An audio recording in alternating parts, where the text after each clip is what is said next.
believe Kamala Harris at this moment is going to win the 2024 election because she is doing a better job of adapting to the current political environment. And by the way, I'm somebody who would probably support most of Donald Trump's policies. However, Kamala is ironically being a better populist than the populist Donald Trump. What do I mean by this? Exhibit A. No, we have to stay woke. Like, everybody needs to be woke. And you can talk about if you're the wokest or woker, but just stay more woke than less woke. Now, that was Kamala back in, I think, 2017. However, since then, many people are pretty tired of the woke stuff. And I think, and many people agree with this, that the peak woke is over. On the other hand, you think we've gone past peak woke now? Yes. I can prove that we've gone past peak woke. Now, I can't prove it necessarily, but I definitely believe this is true. And I think Kamala does as well. I'm speculating, but listen to her answer here in a recent CNN interview. I think whether it's her or her advisors, I think this is a politically astute and excellent answer.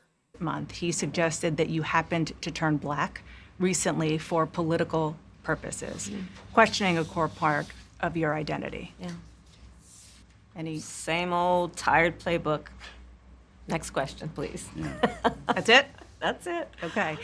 Let's talk about some foreign policy issues. Now, I think that is a great answer because I'm speculating again, but I believe that Kamala Harris, or at least politicians like her who have her same sort of beliefs on the progressive side in 2018, 2020, would have given some long, they think is thoughtful answer about, systemic racism and diversity or whatever. They would use every buzzword they could think of to take what Donald Trump said and label it as like incredibly problematic. However, I believe people would just roll their eyes at that stuff. Even if some of it is true, a lot of it is not. And I think Kamala Harris here indicated that she didn't like his comments. She just said, tired old playbook. Like, she's not saying, yeah, I agree with him, obviously. She gives just a brief answer and then moves on. I think a very professional, and I would even say very presidential answer from Kamala Harris there, and especially in the context of trying to appeal to a large amount of swing or moderate voters. But has Donald Trump been adapting to the current political climate? I believe not really.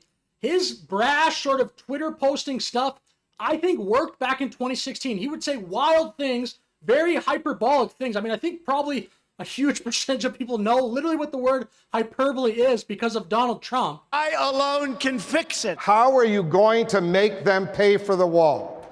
I will, and the wall just got 10 feet taller. And so while Trump's shtick is entertaining and oftentimes very funny, I'll propose here, just like people are over peak woke, I think many moderate voters are totally over Trump's wild claims. He could just be running on policy and he'd probably win, but instead he wants to tweet, I hate Taylor Swift, or make absurd claims. Listen to the claim he made just a couple days ago here.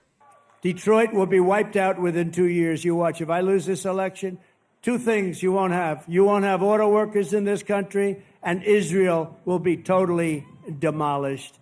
If I don't make it, if she runs it, Israel will be gone, and you won't have auto workers. So just like I believe people are over the excesses of the peak woke movement, I honestly believe the average person is getting tired of Trump making these crazy claims like if he doesn't win, what do you say, Israel's going to be obliterated or destroyed or whatever he said, word for word in that clip, wild claim. And if he does not win, the auto workers in Detroit will just be gone. There just won't be auto workers, apparently, according to Trump. And I mean, you could argue, he would probably argue this maybe, or maybe some of his advisors or some Trump supporters, that these sort of statements were in a way necessary in 2016 to kind of cut through the noise because many people wrote him off as a fringe candidate, just a publicity stunt, just trying to raise the asset value of his properties around the world, his buildings. So maybe he had to be pretty crazy to get all this media attention, and he did pretty much play the media like a fiddle in 2016, but times have changed. And as I demonstrated, I think Kamala is doing a better job of adapting to the current environment because Trump could run on his 4-year period. If he just said, I was in there 2016 to 2020, taking away COVID, I guess. Like, I mean, he would say, these were my better years right before COVID. And then he could say, things were probably better than they are right now in Biden and Kamala. He'd probably win if he made that argument. In my opinion, I think he would probably have a better case because he probably did. Again, COVID is a bit of an asterisk because it was such a confusing time for the Trump and Obama or Biden administration, rather. But Trump is making a mistake. So I agree with Bill Maher, in my opinion, that I think this stuff is, people are just kind of over it. Every time he's been done crazy shit and gotten himself in trouble, I said, no, it's not over. I've said that. I've argued with people. Brett Stevens, my good friend, he's on the show next week. He said at one point a few years ago, the Trump thing, I said, no. Tonight I'm saying, I think it's over.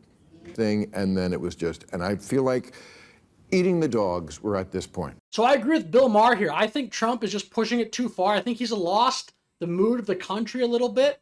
Like in 2016, 2015, I think he was spot on. So I think he did know, to some degree. I don't think that was just all luck, but maybe his political instincts are just a little bit off now. I mean, maybe I'm just wrong too.